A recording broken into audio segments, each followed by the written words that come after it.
Shalom, selamat pagi Bapak Ibu Saudara yang dikasihi Tuhan. Kita bertemu kembali dalam acara Renungan Pagi Spiritual Life. Dan pagi hari ini kita akan sama-sama kembali membaca firman Tuhan. Dan yang menjadi perikop pembacaan kita pada pagi hari ini terambil dari Kisah Para Rasul, pasal yang ke-11 ayat 19 sampai ayatnya yang ke-30. Saya akan membacakan bagian firman Tuhan ini bagi Bapak Ibu Saudara sekalian. Sementara itu banyak saudara-saudara telah tersebar karena penganiayaan yang timbul sesudah Stefanus dihukum mati. Mereka tersebar sampai ke Fenisia, Siprus, dan Antioquia. Namun mereka memberitakan Injil kepada orang Yahudi saja. Akan tetapi di antara mereka ada beberapa orang Siprus dan orang Kirene yang tiba di Antioquia dan berkata-kata juga kepada orang-orang Yunani dan memberitakan Injil bahwa Yesus adalah Tuhan. Dan tangan Tuhan menyertai mereka dan sejumlah besar orang menjadi percaya dan berbalik kepada Tuhan. Maka sampailah kabar tentang mereka itu kepada jemaat di Yerusalem.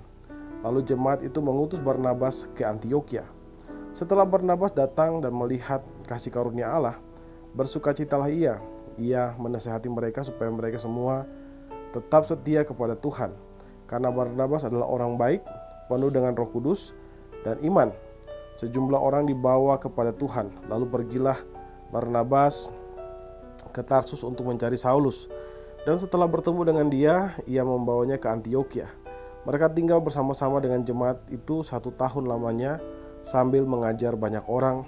Di Antioquia lah murid-murid itu akan untuk pertama kalinya disebut Kristen. Pada waktu itu datanglah beberapa nabi dari Yerusalem ke Antioquia.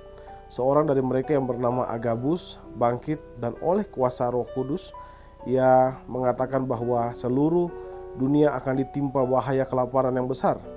Hal itu terjadi ketika zaman Claudius. Lalu murid-murid memutuskan untuk mengumpulkan suatu sumbangan sesuai dengan kemampuan mereka masing-masing dan mengirimkannya kepada saudara-saudara yang diam di Yudea. Hal itu mereka lakukan juga, dan mereka mengirimkannya kepada penatua-penatua dan perantaraan Barnabas dan Saulus. Saudara dikasihi Tuhan, di dalam perikop yang baru saja kita baca dijelaskan bahwa tentang bagaimana pelayanan Barnabas dan Rasul Paulus di Antioquia. Nah, saudara, dijelaskan di sana bahwa setelah penganiayaan begitu hebat, maka orang-orang Kristen yang awalnya berkumpul di daerah sekitar Palestina, mereka mulai menyebar. Ada yang menyebar di sekitar Laut Mediterania. Ada yang menyebar sampai di Fenisia, ada di Siprus, dan ada juga di Antioquia, yaitu Antioquia Syria. Nah, ketika jemaat Yerusalem mendengar bahwa firman Tuhan itu sudah menyebar, dan bukan hanya, ya memang awalnya pemberitaan firman itu ditujukan hanya kepada orang-orang Yahudi saja. Tapi mereka juga mendengar bahwa ternyata orang-orang Kristen juga sudah memberitakan Injil bukan hanya kepada orang Yahudi, tapi juga kepada orang-orang Yunani atau orang-orang non-Yahudi. Dan salah satu tempatnya adalah di Antioquia. Dan karena itu jemaat Yerusalem ini ketika mereka mendengar hal itu, mereka kemudian mengutus Barnabas untuk pergi ke sana untuk memberitakan Injil di sana dan mendewasakan jemaat yang ada di sana. Nah, Barnabas kemudian pergi ke sana, tapi sebelumnya dia pergi dulu ke Tarsus untuk mencari Paulus. Di sana dia bertemu dengan Paulus dan kemudian dia mengajak Paulus untuk sama-sama memberitakan Injil di Antioquia. Dan saudara, kita lihat di sana melalui pelayanan mereka banyak orang dipertobatkan dan kekristenan semakin menyebar di sini. Dan di kota inilah murid-murid Kristus pertama kalinya disebut dengan istilah Kristen. Nah, saudara dikasihi Tuhan, melalui perikop ini kita melihat bahwa Tuhan bekerja melalui hal-hal yang tidak diduga sebelumnya. Di dalam ayat 19 dan 20 dijelaskan di sana bahwa begitu penganiayaan begitu hebat dan umat Tuhan mulai tersebar. Bukan hanya di daerah Yerusalem atau sekitar Palestina saja, tapi juga di daerah-daerah seperti Siprus, Fenisia, dan juga di Antioquia. Nah, saudara yang dikasihi Tuhan, dalam kehidupan ini kita seringkali menemukan bahwa kehidupan ini berjalan tidak sesuai dengan apa yang kita inginkan. Kita sulit memahami bagaimana Tuhan dapat bekerja dalam situasi-situasi yang sepertinya tidak mungkin Tuhan bekerja di situ. Tapi kita ketika membaca firman Tuhan ini, kita melihat bahwa Tuhan juga bekerja melalui hal-hal yang tidak menyenangkan. Dan melalui penganiayaan itu Tuhan bekerja untuk memperluas pekerjaannya, dan semakin banyak jiwa dimenangkan untuk kemuliaannya. Sehingga melalui perikop ini kita melihat bahwa Tuhan juga dapat bekerja dalam hal-hal sulit, dalam situasi-situasi yang tidak bisa kita mengerti. Karena itu kita harus percaya bahwa Tuhan selalu bekerja bahkan di tempat yang seringkali mustahil bagi kita. Saudara, Tuhan seringkali membuka mata air di tengah gurun yang gersang.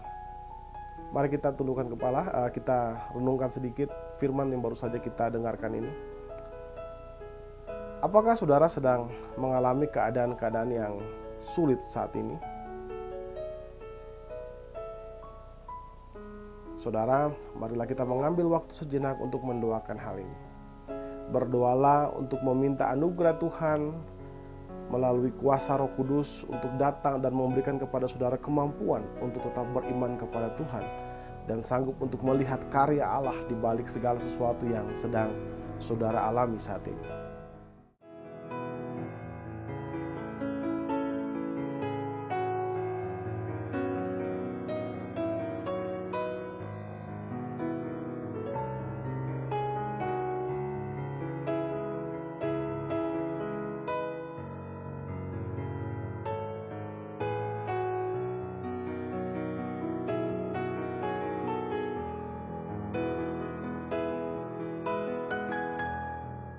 Saudara, marilah kita selalu percaya bahwa Allah akan selalu memelihara kehidupan kita. Mari kita tundukkan kepala, kita berdoa. Ya Tuhan Allah Bapa kami bersyukur buat kasih dan setia-Mu kepada kami. Terima kasih jika Engkau telah menjaga kami dari malam sampai pagi hari ini tanpa kekurangan satu apapun Tuhan. Sekarang Bapa, kami akan memulai semua aktivitas kami Tuhan Yesus. Ajar kami untuk melihat tangan-Mu, melihat kasih-Mu, melihat jejak-jejak kehidupan-Mu di dalam kehidupan kami Tuhan Yesus. Sehingga ketika kami melihat kehidupan-Mu di dalam kehidupan kami, bagaimana pekerjaan-Mu dalam pekerjaan kami, maka kami memiliki keyakinan, kami memiliki harapan di tengah-tengah dunia yang memang kehilangan harapan ini Tuhan Yesus. Ajar kami untuk selalu percaya bahwa Engkau selalu bekerja di dalam setiap kehidupan kami Tuhan. Terima kasih Bapa. Kami juga menyerahkan kehidupan kami hari ini ke dalam tangan-Mu Tuhan. Seluruh apa yang kami kerjakan hari ini, dari pagi, siang, sampai malam nanti, biarlah kami mengerjakan semuanya hanya untuk kemuliaan nama-Mu saja.